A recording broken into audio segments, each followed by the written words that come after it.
Setelah sistem tanam paksa dihapuskan dan politik liberal mulai diterapkan di Indonesia, pemerintah Belanda mengeluarkan beberapa undang-undang yang mengatur kegiatan perekonomian di daerah koloni.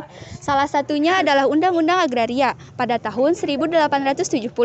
Undang-undang ini mengatur prinsip-prinsip politik tanah di negeri jajahan. Tokoh yang mengeluarkan Undang-Undang Agraria tahun 1870 di zaman Hindia Belanda adalah Engelbertus de Waal yang menjabat sebagai Menteri Negara. Kembali lagi bersama saya Mela Ananda. Mari kita berbincang sedikit tentang tanggapan masyarakat terhadap Undang-Undang Agraria tahun 1870 ini. Mas, saya boleh nanya, boleh gak? Ya, boleh. Masnya tahu gak sih apa itu Undang-Undang Agraria tahun 1870? Tahu sekali saya. Wah, sangat hebat ya masnya. Apa sih itu? Agraria adalah sistem tanam paksa yang dihapuskan. Benar gak ya? Ya, pasti benar. Masnya yakin dengan jawaban itu? Yakin karena tadi saya sudah baca. Untuk pembahasan lebih lanjut nanti akan dijelaskan oleh teman saya. Di sini saya akan membahas tentang kebijakan UU Agraria. UU Agraria yaitu untuk melindungi hak pemilik tanah pribumi dari pihak swasta.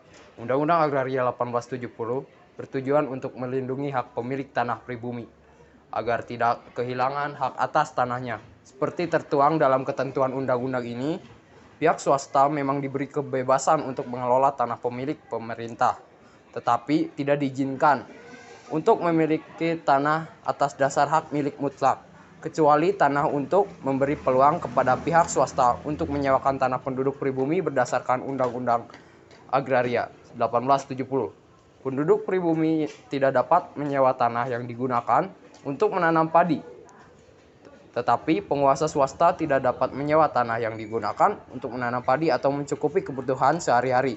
Membuka kesempatan bekerja bagi penduduk pribumi, Undang-Undang Agraria 1870 membuka kesempatan kerja bagi penduduk pribumi untuk menjadi buruh perkebunan, baik berbagai buruh harian maupun buruh musiman. Sekian dari saya, terima kasih.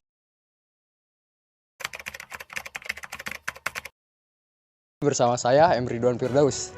Di sini saya akan menanyakan tanggapan dari Bapak Guru Pak Kusuma tentang tanggapan UU Agraria. Ya Pak, boleh saya bertanya Pak? Oh iya, boleh, silakan. Boleh duduk Pak? Oh Gini iya, ya Pak. boleh. Di samping siapa? Samping Bapak. Ya Pak. Ada yang bisa dibantu. Jadi gini Pak, bagaimana tanggapan Bapak tentang UU Agraria Pak? Undang-Undang Agraria Ya Pak. berkaitan dengan Undang-Undang Agraria ya. Ya Pak. Sekarang ini di zaman Presiden Jokowi ini sedang gencar-gencarnya ya.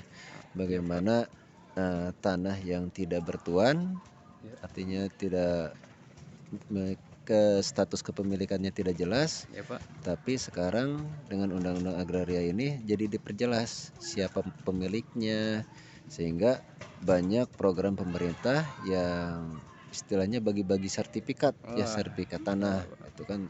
Terima kasih. Jadi itulah tanggapan dari Bapak Kusuma ya, wali kelas kami kelas 11 IPA 2. Mungkin sekian dari saya, selanjutnya akan dilanjutkan dengan rekan saya. Perkenalkan, nama saya Luciana Febrina. Saya di sini akan menjelaskan tentang isi dan dampak hari ini dari Undang-Undang Agraria tahun 1870. Tanah di Hindia Belanda dibagi menjadi dua, yaitu tanah milik pribumi yang berupa persawahan, kebun, dan ladang, serta tanah pemerintah atau tanah-tanah hutan yang tidak termasuk tanah pribumi. Pemerintah mengeluarkan surat bukti kepemilikan tanah. Pihak swasta dapat menyewa tanah, baik tanah pemerintah maupun tanah penduduk pribumi. Tanah pemerintah dapat disewa selama 75 tahun, sedangkan tanah pribumi dapat disewa hingga 30 tahun. Proses sewa tanah ini harus dilaporkan kepada pemerintah. Hingga sampai saat ini, dampak dari Undang-Undang Agraria dapat mempengaruhi masyarakat, yaitu yang pertama, semakin banyak pihak asing yang masuk ke Hindia Belanda dan mengeksploitasi tanah jajahan. 2. Salah satu manfaat positif Undang-Undang Agraria bagi pribumi yakni membuka kesempatan bagi penduduk asli Indonesia untuk berhubungan dengan dunia modern.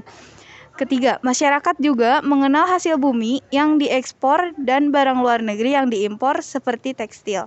Keempat, dibangunnya jalur transportasi dan penyediaan alat transportasi untuk pengangkutan hasil perkebunan seperti kereta api.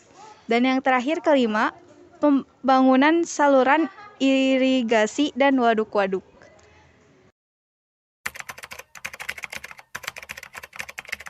Kembali lagi dengan saya Luciana Febrina. Di sini saya akan menanyakan kepada masyarakat sekitar tentang dampak dari Undang-Undang Agraria. Bagaimana tanggapan Anda tentang Undang-Undang Agraria? Aduh, saya lagi janjian, maaf ya. Oh iya. Ya maaf.